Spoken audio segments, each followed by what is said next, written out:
ओम नमः शिवाय मित्रों, आप सभी का भी इनक्रेडिबल ब्लॉग में फिर से स्वागत है। दोस्तों, आज हम एक नई वीडियो लेकर आए हैं जिसमें जानेंगे 12 ज्योतिर्लिंगों के बारे में। 12 ज्योतिर्लिंग कौन कौन से हैं और कहां पर हैं। दोस्तों, सबसे पहले बात करते हैं महाकालेश्वर ज्योतिर्लिंग की। महाकालेश्वर ज्योतिर्लिंग मध्य प्रदेश की धार्मिक नगरी राजधानी उज्जैन में है। उज्जैन के निवासियों का कहना है कि महाकालेश्वर भगवान ही उनके रक्षक हैं। प्रतिदिन सुबह होने वाली भस्म आरती पूरे विश्व में प्रसिद्ध है। इस ज्योतिर्लिंग की खास विशेषता यह है कि यह दक्षिण मुखी ज्योतिर्लिंग है। दोस्तों, अब दूसरे नंबर पर बात करते हैं ओंकारेश्वर जी ज्योतिर्लिंग की। ओंकारेश्वर ज्योतिर्लिंग मध्य प्रदेश के इंदौर से कुछ दूरी पर स्थित है। यह ज्योतिर्लिंग मां नर्मदा नदी के किनारे पर स्थित है। नर्मदा नदी पहाड़ी के चारों ओर ओम के आकार स्वरूप बहती है। यह ज्योतिर्लिंग ओम के स्वरूप में है, इसलिए इस ज्योतिर्लिंग को ओंकारेश्वर ज्योतिर्लिंग कहा जाता है। दोस्तों, अब तीसरे नंबर पर बात करते हैं सोमनाथ ज्योतिर्लिंग की। सोमनाथ ज्योतिर्लिंग पृथ्वी का पहला ज्योतिर्लिंग माना जाता है। गुजरात प्रदेश के सौराष्ट्र जिले में सोमनाथ ज्योतिर्लिंग है। शिव महापुराण में वर्णन है कि जब दक्ष प्रजापति ने चंद्रमा को श्राप दिया था, तब चंद्रमा ने इसी ज्योतिर्लिंग में तप करके श्राप से मुक्ति पाई थी। कहा जाता है कि इस ज्योतिर्लिंग की स्थापना स्वयं चंद्रमा ने की थी। दोस्तों, अब बात करते हैं काशी विश्वनाथ ज्योतिर्लिंग की। विश्वनाथ ज्योतिर्लिंग उत्तर प्रदेश के बनारस जिले में गंगा जी के किनारे पर स्थित है। मान्यता है कि यदि कोई भक्त एक बार इस पवित्र गंगा में स्नान करके और शिव जी के मंदिर के दर्शन कर ले तो उसको मोक्ष की प्राप्ति होती है। काशी को शिव जी की नगरी भी कहा जाता है। पौराणिक कथाओं के अनुसार भगवान शिव जी ने भगवान विष्णु जी से काशी को अपने रहने के लिए मांगा था। इसके पश्चात शिव जी यहीं पर निवास करने लगे। इस पवित्र स्थान की विशेषता है कि प्रलय आने पर भगवान शिव जी काशी नगरी को अपने त्रिशूल पर धारण कर लेते हैं और प्रलय के टल जाने पर वापस स्थापित कर देंगे। दोस्तों, अब बात करते हैं त्र्यंबकेश्वर ज्योतिर्लिंग की। त्र्यंबकेश्वर ज्योतिर्लिंग महाराष्ट्र प्रदेश में नासिक जिले में गोदावरी नदी के तट पर स्थित है। पौराणिक कहानी के अनुसार भगवान शिव जी ऋषि गौतम और गोदावरी नदी के कहने पर इस स्थान पर ज्योतिर्लिंग के रूप में रहे थे। दोस्तों, अब बात करते हैं केदारनाथ ज्योतिर्लिंग की। केदारनाथ ज्योतिर्लिंग उत्तराखंड में है। केदारनाथ ज्योतिर्लिंग हिमालय पर्वत की गोद में बसे भारत के सबसे ऊंचे ज्योतिर्लिंग में से एक है। केदारनाथ धाम में 5 नदियों का संगम है। मंदाकिनी, मधुगंगा, क्षीरगंगा, सरस्वती और स्वर्णगौरी नदी। केदारनाथ ज्योतिर्लिंग का वर्णन स्कंद पुराण और शिव पुराण में मिलता है।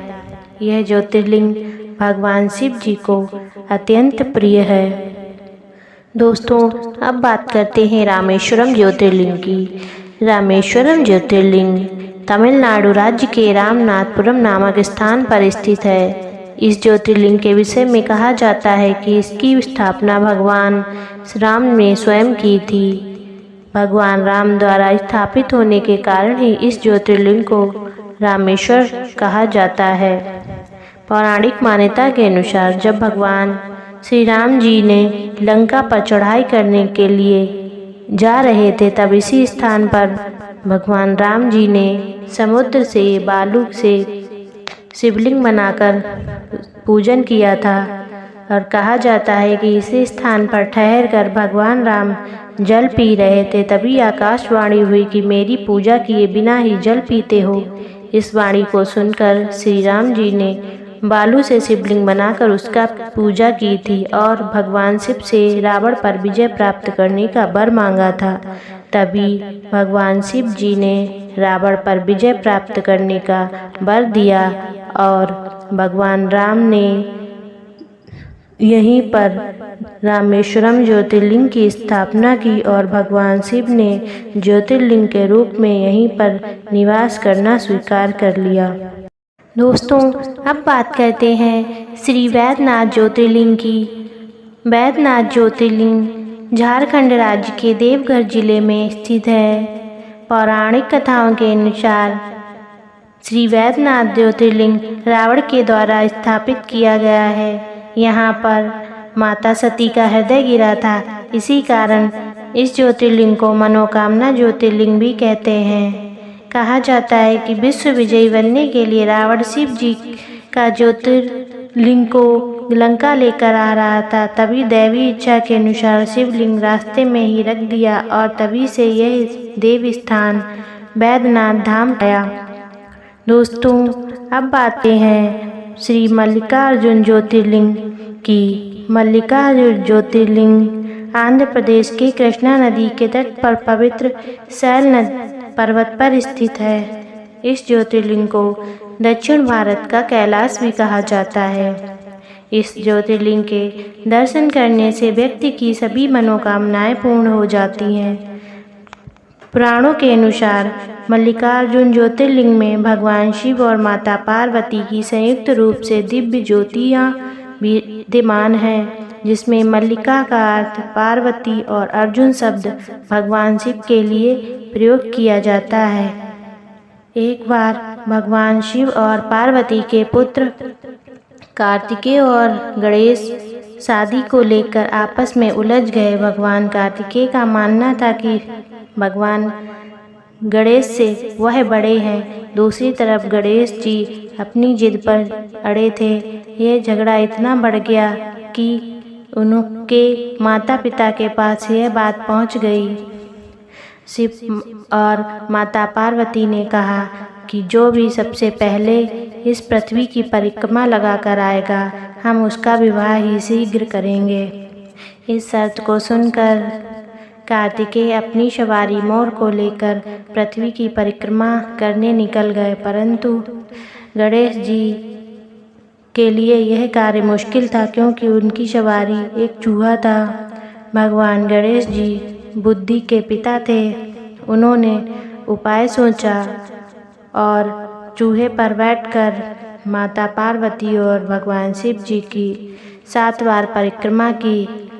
इस तरह गणेश जी पृथ्वी की परिक्रमा से प्राप्त होने वाले फल के अधिकारी बन गए। गणेश जी की बुद्धि की समझदारी से शिव और माता पार्वती बहुत ही खुश हो गए। कार्तिकेय के आने से पहले गणेश जी का विवाह बहुत ही धूमधाम से भगवान शिव और माता पार्वती के द्वारा हुआ, जिससे गणेश के 2 पुत्र क्षेम और लाभ हुए। जब कार्तिकेय पृथ्वी की परिक्रमा करके वापस आए तो वह बहुत नाराज हुए। कार्तिकेय जी गुस्से में क्रौंच पर्वत की ओर चले गए। कार्तिकेय को मनाने के लिए नारद जी को भेजा गया, परंतु वह नहीं लौटे। इस पर माता पार्वती और भगवान शिव जी वहीं पर पहुंच गए। भगवान शिव वहां पर ज्योतिर्लिंग के रूप में प्रकट हो गए। तभी से यह ज्योतिर्लिंग मल्लिकार्जुन ज्योतिर्लिंग के नाम से विख्यात हुआ।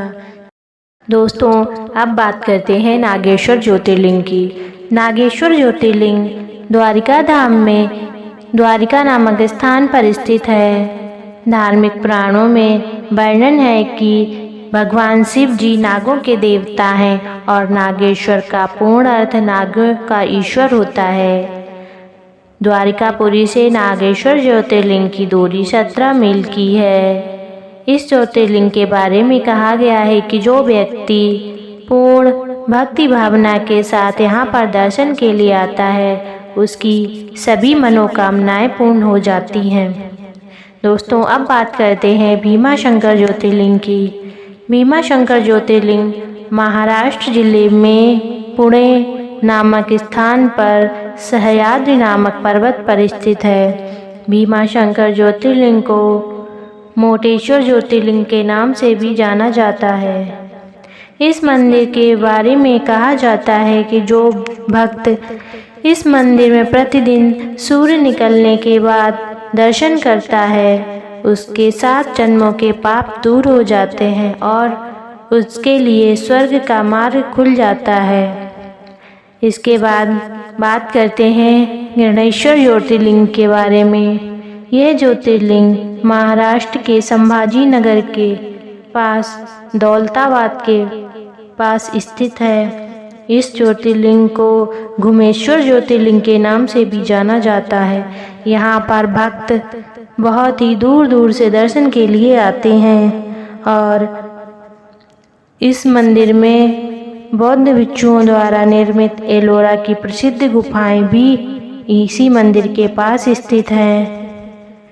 यहीं पर श्री एकनाथ जी महाराज और जनार्दन महाराज की समाधि भी है। तो दोस्तों, ये है 12 ज्योतिर्लिंग के बारे में संक्षिप्त जानकारी। अगर वीडियो अच्छा लगे तो कृपया वीडियो को लाइक और शेयर अवश्य करें और चैनल को सब्सक्राइब भी करें। ओम नमः शिवाय। हर हर महादेव।